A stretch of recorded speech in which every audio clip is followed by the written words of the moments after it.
তোমাৰ নামটো কোৱা। মোৰ নাম ভাস্কৰ জ্যোতি চাবুকধৰা। ক'ৰ পৰা ক'ত ঘৰ তোমাৰ? মোৰ শিৱসাগৰ নাছিলে। চাবুকধৰা প্ৰথম উপাধি শুনিছো কিন্তু মই। নাই আগত চাবুক ধৰিছিলো ন। জয়মতী মোক জয়মতী সেইদিনাখন দাদাই কৈছিল বাৰু। তুমি ইয়াতে আছা এই জুবিন জিৰণি ক্ষেত্ৰত। গুৱাহাটী আছে নাবা য'ত ফিল্ডটো আছে তাতে আছা তুমি। তুমি কেতিয়াৰ পৰা ইয়াতে আছা? ইয়াত মোৰ 1.5 মাহ 2 মাহ হ'বলৈ হৈছে হয়তো। কি কাৰণত ভাবিলা যে তুমি ইয়াতে আহি থাকিবা? কাৰণ জীৱনটোতো দাদাই অসমৰ কাৰণে সকলো কৰিলে। অসমখনে তেওঁ অসম মানে তেওঁৱে আছে।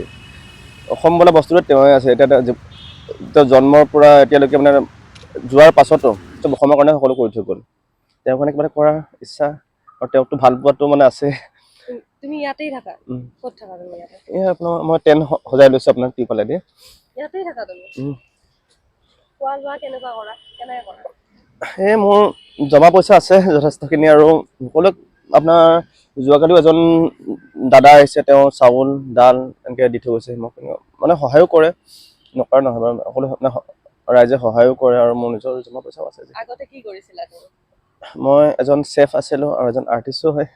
এতিয়া তুমি কি মানে ইয়াতেতো তুমি আছা বাৰু, এই ঠাইখিনি চাই চিতি আছা বা কিবা এটা কৰিম বুলি ভাবি আছা আৰু লগতে কি কৰা? তুমি এজন শিল্পী বুলিও মই গম পাইছোঁ। মোৰ সপোন এখন পাৰ্ক বনোৱা এটা সপোন। এইখন পাৰ্ক মানে হয়তো মই বহুত ষ্টাডি কৰিছোঁ। এখন পাৰ্ক মানে সকলো জেগাত দেখা পোৱা নহয়। বহুত জেগাত চাইছোঁ মই। ইয়াত মানে গছৰ পৰাই তেওঁ মানে এখন পাৰ্কৰ নাম ৰখা হ'ব আপোনাৰ জুবিন জিৰণি ক্ষেত্ৰ। তাত গছৰ পৰাই তেওঁ সৰু কালৰ পৰা ফটো কালেক্ট কৰি সৰুৰ পৰা তেওঁ শেষ মুহূৰ্তলৈকে তেওঁ সকলো স্মৃতি মানে ফটোৰ পৰা তেওঁ মূৰ্তি হ'ব। এতিয়া সৰু ফটো কালেক্ট কৰি তেওঁ এটা মূৰ্তি আকৃতি দিম গছৰ পৰাই দিম। কিন্তু সেইটো ইয়াত কোনো মানে মূৰ্তি মানে বেলেগ মূৰ্তি দিয়া নহয়। গছৰ পৰা এটা মূৰ্তি থাকিব। লাষ্ট আপোনাৰ এইটো এটা পুখুৰীখন হ'ব, তাত এটা আইলেণ্ড থাকিব।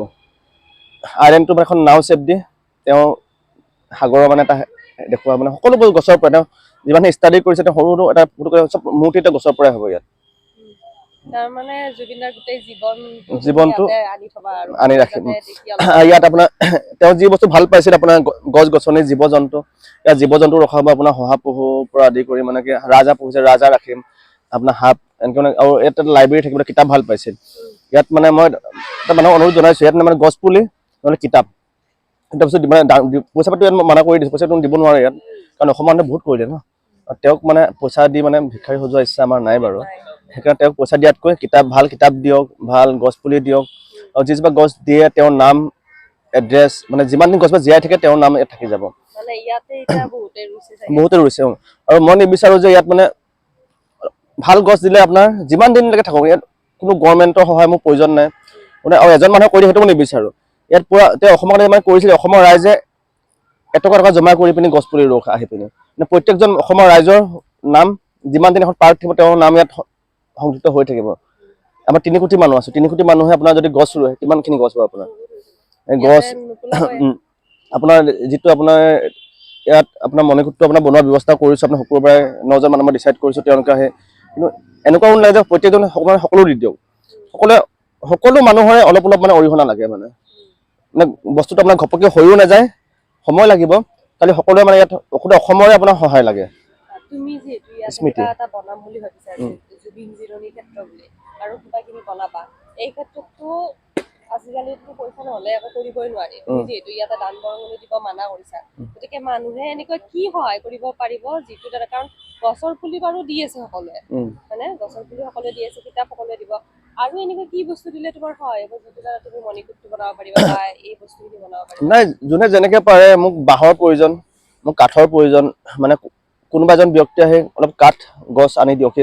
সেইকাৰণে ইয়াত জিৰণি ক্ষেত্ৰ যেতিয়া ইয়াত মানুহ আহি মানে ঘূৰিব নহয়, বহিবৰ কাৰণে এটা জেগাৰ প্ৰয়োজন। আৰু বহা জেগাডোখৰ মই এনেকুৱাকে ৰাখিছোঁ মানে গছজোপা নহয়, তাৰ মানে এনেকুৱা গছ মানে কাটি মানে সৰু মুহা কৰি পিনে প্ৰকৃতি ভাল পোৱা মানুহ হয়। প্ৰকৃতিৰ পৰা গছৰ পৰা এনেকুৱা বহা আপোনাৰ এখন টুল টাইপ হৈ যাব ন বস্তুটো। চব গছৰ পৰা, বাঁহৰ পৰা, বেতৰ পৰা মানে এখন বনোৱা হ'ব আপোনাৰ। তেনে সকলোৱে মানে এনেকৈ সহায় কৰা। মোৰ অলপ 2-3 মাটিৰ প্ৰয়োজন।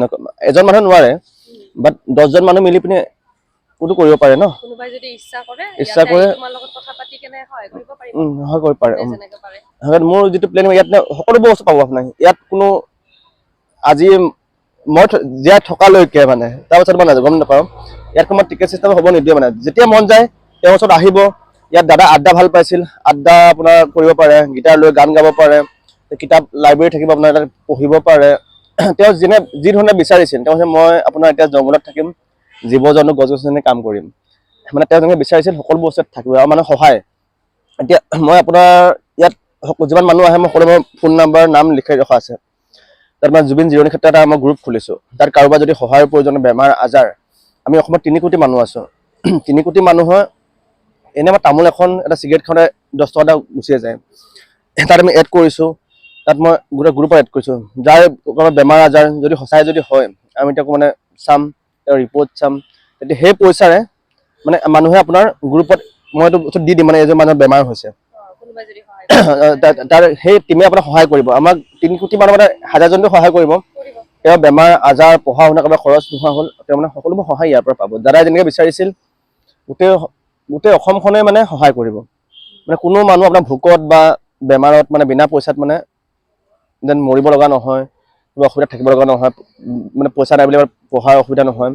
মানে মই চেষ্টা কৰিছোঁ মানে এইখিনি সহায় কৰিব আৰু মানে গোটেই অসমৰ ৰাইজে মিলি কৰিব। সেইটো দাদা জুবিন দাই সহায় কৰিব। তেওঁ যিটো বিচাৰিছিল, যেনেকৈ বিচাৰিছিল এনেকুৱাই হ'ব আপোনাৰ। তেওঁৰ সপোন মানে তেওঁ যিখন এখন সেউজ অসম গঢ়াৰ সপোন দেখিছিল, বৰ অসম গঢ়াৰ সপোন দেখিছিল, তেনেকৈ তেওঁ বিচৰা ধৰণে সকলোবিলাক কৰিব চেষ্টা কৰি আছোঁ। ইয়াতে জীৱন, কাৰণ এইখন চাকি আজিলৈ নুমুৱা নাই। সেইকাৰণে প্ৰথম মই মানে মোক তুমি ঘৰটো বনালে, ঘৰটো বনালে মোৰ মণিকোটটো বনাই দিয়া। আজিলৈকে চাকিখন দিন ৰাতি জ্বলি থাকে, 24 ঘণ্টা জ্বলাই ৰাখোৱে মই, লাগে মই নুশুৱে। সৰু হ'ব পাৰে কিন্তু আজিলৈ নুমুৱা নাই। নুনুমাই আপোনাৰ সেইকাৰণে মণিকোটটো ব্যৱস্থা কৰিছোঁ। এইটো মানে বনাই পিনি যেন বতাহ বৰষুণত যেন নুনুমাই, বৰষুণৰ সময় আহি আছে ন। তোমাৰ ঘৰত কোন আছে? ঘৰত আছে মা, দাদা, বৌ, ভাইটি, সকলোবোৰ আছে। তুমি তেওঁলোকৰ কাৰণে তোমাৰ মনত নপৰে নেকি?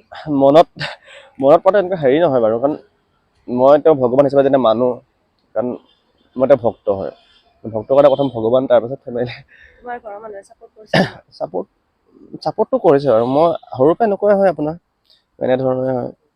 মানে অলপ হয়তো বেয়া লাগিছে নিজৰ ল'ৰাজন গুচি গৈছে, কিন্তু খালি মানে কি বেয়া কামটো কৰা নাই ন, এটা ভাল কাম কৰিবৰ কাৰণে মানে আৰু। আচ্ছা, আৰু এটা কথা, তুমি যিহেতু এই ঠাইখন পুৰা খোলা কৰি ৰাখিছা, যাৰ যেতিয়া মন যায় তেতিয়া আহিব পাৰে, কিন্তু কিছুমানতো এনেকুৱাও মানুহ আছে যি অভদ্ৰামি কৰে, জুবিন দাৰ নামত ভাং খাব, মদ খাব, জুবিন দাৰ নাম লৈ কেনে উৎপাত কৰে, যদি সেনেকুৱা ইয়াত আহে? নাই, সেইটো মই আপোনাৰ দাদাই থকা হ'লেও মানে তেওঁ দিলে হয়, মানে সকলোকে তেওঁ যেনে ভাল পাইছে, মানে যি প্ৰকাৰেও আহিব পাৰে, কিন্তু ভক্তি মানুহৰ অন্তৰৰ পৰা কৰে। এতিয়া মদ খালে যে ভক্তি নহয়, সেইটো কথা নহয় বাৰু। ইয়াত জোতা পিন্ধি সোমাই যাওঁতে ভক্তি নাথাকে, উৎপাত কৰিলেও কাৰোবাৰ ইচ্ছা নাই, কাৰোবাৰ ইচ্ছা তেওঁ কৰিব পাৰে, মানে তেওঁ যদি মানে অন্তৰৰ পৰা যদি ভালেই পায়, এইটো ব্যৱস্থাবোৰ মই ল'বলৈ একো নহয়। ভগৱান তেওঁ হয়, মই নহয়। মানে কি তেওঁ যদি ভগৱান হয়, তেওঁ চাব, সেইটো আৰু যাৰ যেনেকে ইচ্ছা আহি পিনি ইয়াত বহিব পাৰে। এইটো মদ খালে যে ভক্তি নহয়, সেইটো বেলেগ কথা নহয়। মদ খাই মানুহ আহিব পাৰে, কিন্তু তেওঁ নিজৰ এটা মানে নিজৰ দায়িত্ব এটা থাকে, নিজৰ মানে এটা দিমাগ আছে, মানে কমন চেঞ্চ বস্তু থাকে, নিজে বুজি ল'ব লাগিব। আমি প্ৰব্লেমটো তেনেকে বহুত পায়ে আছো। মই অনুৰোধ কৰো, মাটিৰ মালিকজন য'তেই নহওক, তেওঁ আহক, আলোচনা কৰক। মই ইয়াত থাকোৱে আপোনাৰ, তেওঁ আজিলৈকে অহা নাই, কিন্তু আপোনাৰ সেইদিনাখন আপোনাৰ বহুত মানুহ আহিছে, আহি মোক যাব দিছে, ধমকি দিছে। মই তেওঁক কওঁ আহক, আহি পিনি শান্তি আলোচনা কৰক। দাদা এটা স্মৃতি মাটিডোখৰ ওপৰত আছে, এইডোখৰ মাটি আমি এৰিব নোখোজো, কোনো প্ৰকাৰে এইডোখৰ মাটি আপোনাৰ অসমৰ ৰাইজে এৰিব নোখোজে। লাগে এইডোখৰ মাটিৰে আমি তেওঁক বেছি দাম দি হলো, মানে 3 গুণ 2 গুণ বেলেগৰ হয়তো বেছিয়ে দাম। অসমত 3 কোটি মানুহ আছো, অসমখন ইমান দুখীয়া নহয় যে আপোনাৰ এইডোখৰ মাটি কোনোবাই কিনিব নোৱাৰে। অসমত 3 কোটি মানুহে এটকা দিলেও 3 কোটি টকা হৈ যায় আপোনাৰ। জুবিন দাৰ 10 টকা দিলে 30 কোটি টকা। অসমৰ মানুহ ইমান দুখীয়া নহয়, তেওঁ আহক, তেওঁ যিটো প্ৰাপ্যৰ পইচা তাতকৈ বেছিয়ে দিম হয়তো, কিন্তু এইডোখৰ মাটি আমাক প্ৰয়োজন, কাৰণ দাদাক আমি স্মৃতি এৰিব নোখোজো। তেওঁ আহক, আলোচনা কৰক শান্তিৰে। খালি বাহিৰৰ পৰা মানে গালি ধমকি দি মানুহক পঠোৱাতকৈ নিজে আহি আলোচনা কৰক। এতিয়া তুমি শেষত অসমবাসী ৰাইজক কৈ দিয়া, মানে শেষত কি ক'বা? আৰু আপোনালোকৰ সকলোৱে সহায় লাগিব, সহযোগ লাগিব। আপোনালোকে আহক, ইয়াত গছ পুলি লৈ আহক, কিতাপ লৈ, ভাল কিতাপ। প্ৰত্যেকজন মানুহে আহিলে, কিয় আমাৰ এখন আপোনাৰ পাৰ্কৰ বাজেটটো বহুত বেছি বাৰু, ইমানখিনি ক্ষমতা মোৰ ওপৰত নাই। অসমৰ ৰাইজৰ সহায় সহযোগ লাগিব। ইয়াত দান বৰঙণি মই বিচৰা নাই। আলোচনা কৰক, কি বস্তু প্ৰয়োজন আছে আপোনালোকে মই জনাই দিম, আপোনালোকে আনি সহায় কৰক। তাৰ পৰা মই এই ইয়াতে পাৰ্কখন আহি কথা পাতিলে হ'ল আৰু তোমাৰ নাম্বাৰটো মোৰ নাম্বাৰ মই লিখি ৰখা আছে আপোনাৰ বোৰ্ডখনত তাত মোৰ নাম্বাৰো লিখি ৰখা আছে আহক আৰু আমাৰ ফেন ক্লাব জুবিন ফেন ক্লাব আজিলৈ অহা নাই আহক আগতেতো বহুত শুনিছিলোঁ জুবিন ফেন ক্লাব কলাগুৰু ফাউণ্ডেশ্যন কিন্তু আজিলৈকে ইমান দিন হ'ল ইয়াত কোনো অহা নাই কিন্তু তেওঁলোকে অহাৰ প্ৰয়োজন হয় মানে মানুহে ভাল পোৱাটো অন্তৰৰ পৰা কৰিব লাগে মানে কি তেওঁ যদি ভাল হৈ যায় ইয়াত অহাৰ প্ৰয়োজন আছিল মানে দেখাই পিনি হেৰি কৰি লাভ নাই জুবিনদাৰ যাতে এটা স্মৃতি ইয়াত থাকি যায় তেওঁলোকে আহক কাৰণ অকলে মই যদি অকলে থাকোঁ মানে অকলে থাকিলে আপোনাৰ 10জন মানুহ আহিব মই একো কৰিব নোৱাৰিম আৰু যদি 100জন থাকোঁ হয়তো তেতিয়া সাহস নহয় মোক আৰু হয়তো মানিবও পাৰে মোক প্ৰয়োজন আছে তেওঁলোকৰ এতিয়া গ্ৰুপৰ কাৰণ অকলেতো সম্ভৱ নহয় মানুহ কৰাটো তেওঁলোকৰ প্ৰয়োজন আছে কাৰণ তেওঁলোকে কৰিব নালাগে মোৰ পাছত খাৰা হৈ থাকক এতিয়া এটা সাহস তুমি দিয়ক গছপুলি ৰুয়ে এনেকে আছা আৰু গছপুলি ৰুই আছোঁ এইখিনি মই নিজে কিনি অনা গছ আপোনাৰ এতিয়া এইখিনি মানুহ লগাইছে আপোনাৰ এতিয়া লিখাটো বেছি হোৱা নাই মোৰ লিখাটো মানুহে লগাইছে তেওঁ ৰুইছেহে আৰু যোনে গছপুলি ৰুব যিমান গছজোপা জীয়াই থাকে তাত তেওঁৰ নাম ঠিকনা সকলো লিখা থাকিব তেওঁ আহি চাবহি পাৰে নিজৰ গছজোপা ইচ্ছা গ'লে ঠিক আছে দিয়া ধন্যবাদ